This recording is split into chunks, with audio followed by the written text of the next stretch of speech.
Friends, আপনি কি শ্বাসকষ্টে প্রচণ্ড পরিমাণ ভোগেন? বিশেষ করে ঠান্ডার সময় যখন আপনার শ্বাসকষ্টটা একদম কমতেই চায় না, আপনি নানান উপায় যখন খুঁজছেন, তখন আজকে কিন্তু মাত্র ৫টি গুরুত্বপূর্ণ সহজ নিয়ম বলে দেব, যেটি আপনার শ্বাসকষ্ট রোগকে ৫ মিনিটেই মুক্ত হতে সাহায্য করে।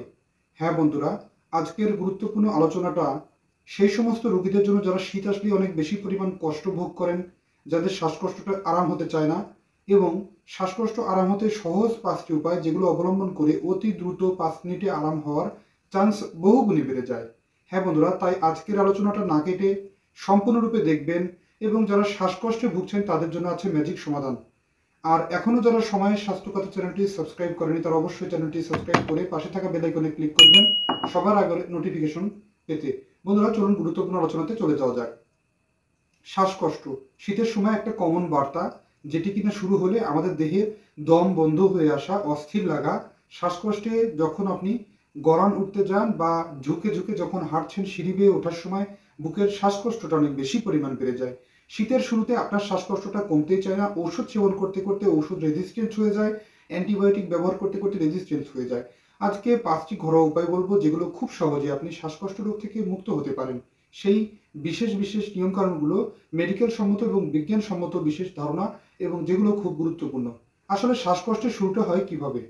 যখন আপনি শ্বাসকষ্ট ভুগছেন, বা যখন শীতের শুরুতে আপনি হাঁটা শুরু করেন, বা যখন ব্যায়াম করছেন বা কাজকর্মের সময় নিঃশ্বাস জোরে জোরে নিচ্ছেন, ঠান্ডা বাতাস আপনার ফুসফুসের ভিতরে বা লাংয়ের ভিতরে প্রবেশ করে এটি অ্যালভিওলাই ডাক্ট এবং বিশেষ বিশেষ যে সমস্ত সূচালো যে বাতাস প্রবাহর থলি বা বায়ুথলির ভিতরে বাতাস প্রবাহ হয়, সেটি সংকোচন করে নিয়ে আসে বা ফুলে ওঠে। এতে করে শ্বাসকষ্টে শুরু হয়। নিঃশ্বাস এই সূচালো অংশের ভিতর দিয়ে বাতাস প্রবেশ করতে পারে না, এবং আঁটোসাঁটো অবস্থায় শ্বাসনালী বন্ধ হয়ে আসে, দম বন্ধ হয়ে রোগী শ্বাসকষ্টে ভোগে। এ ধরনের সমস্যা থেকে মুক্ত হতে মাত্র 5টি গুরুত্বপূর্ণ উপায়, যেগুলো খুব কাজে লাগে। 1 নাম্বারটি হচ্ছে স্টিম নেওয়া। আপনারা যখন শ্বাসকষ্টে ভোগেন, তখন এ থেকে বাঁচতে আপনি সহজ উপায়টা অবলম্বন করতে পারেন, সেটি হচ্ছে স্টিমিং নেওয়া। আপনি কুসুম গরম পানিতে যে বিশেষ ভাপের মতো অংশ, সেটি নিঃশ্বাস নিয়ে এটি আপনি আপনার ফুসফুসে প্রবেশ করানোর চেষ্টা করা। এই স্টিমিং, বিশুদ্ধ পানির স্টিমিংটি আপনার ফুসফুসে এর গরম ভাপটি প্রবেশ করে ফুসফুসকে সংকোচন থেকে প্রসারণ করে, যা পরে শ্বাসকষ্ট রোগটি আরামদায়ক প্রভাব বিস্তার করে। এটি 5 মিনিটের বেশি নেওয়ার প্রয়োজন নেই। দিনে 2 বার গ্রহণ করলে এটি ভালো ফলাফল পাওয়া যায়। দ্বিতীয় নম্বরটি হচ্ছে ঠান্ডা পানির ঝাপটা ব্যবহার না করা। ঠান্ডা পানির ঝাপটা ব্যবহারের পরিবর্তে আপনি কুসুম গরম পানি বা উষ্ণ গরম পানি ব্যবহার করতে পারেন। এটি কিন্তু আপনার ফুসফুসের যে সংকোচনকে প্রসারণের মাত্রা বাড়িয়ে আপনাকে শ্বাসকষ্ট রোগ থেকে সুন্দর আরাম দেয়। তৃতীয় নম্বরটি হচ্ছে ব্রিদিং এক্সারসাইজ। আপনি শ্বাসকষ্টের সমস্যায় ভুগলে ব্রিদিং এক্সারসাইজ আপনার শ্বাসকষ্ট রোগকে খুব ভালো কাজে লাগায়।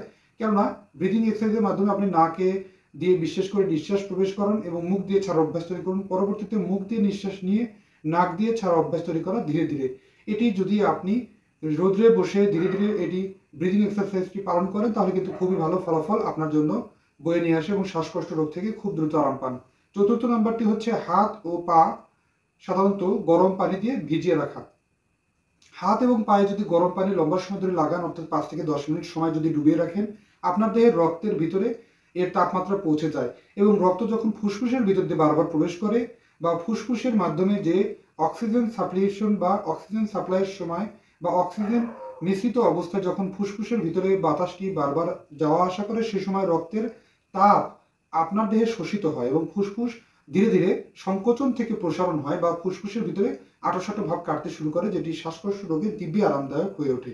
তাই আপনি আপনার হাত পার তালুকে সুন্দরভাবে পানিতে ভিজিয়ে রাখতে পারেন, কুসুম গরম পানি, যেটি সহনশীল মাত্রায় একটানা 5 থেকে 10 মিনিট ভিজিয়ে রাখলে খুব ভালো ফলাফল পাওয়া যায়। বন্ধুরা, পঞ্চম নাম্বারটি খুবই ইম্পর্টেন্ট, সেটি হচ্ছে তুলসী পাতা বা পুদিনা পাতা দিয়ে চা তৈরি করা। প্রাকৃতিক অ্যান্টিহিস্টামাইন নামে পরিচিত এই তুলসী পাতা বা পুদিনা পাতা, এটিকে কুচি করে সুন্দরভাবে উষ্ণ গরম পানির ভিতরে সুন্দরভাবে হালকা ভাপের ভিতরে সিদ্ধ করে এ থেকে সেঁকে নেওয়া পানিতে 1 থেকে 2 কোয়া 1 ইঞ্চি পরিমাণ আদা এবং সামান্য পরিমাণ এই পুদিনা অথবা তুলসী পাতাকে মিশ্রণ তৈরি করে ভালোভাবে মিশ্রিত করে এটিকে চায়ের মতো করে সুন্দরভাবে গ্রহণ করলে আস্তে আস্তে এটি ফুসফুসের সংকোচনের মাত্রাকে কমিয়ে প্রসারিত করে, যেটি শ্বাসকষ্ট রোগ থেকে দিব্যি আরাম দেয়। সকালে বাসি পেটে এরকম উষ্ণ গরম পানি দিয়ে তৈরি করা তুলসী অথবা পুদিনা পাতার চা, এবং রাত্রিতে ঘুমানোর পূর্বে এই বিশেষ প্রাকৃতিক অ্যান্টিহিস্টামিন ব্যবহারের মাধ্যমে অতি দ্রুত আপনি কিন্তু সুস্থ হতে পারেন মাত্র 5 মিনিটেই।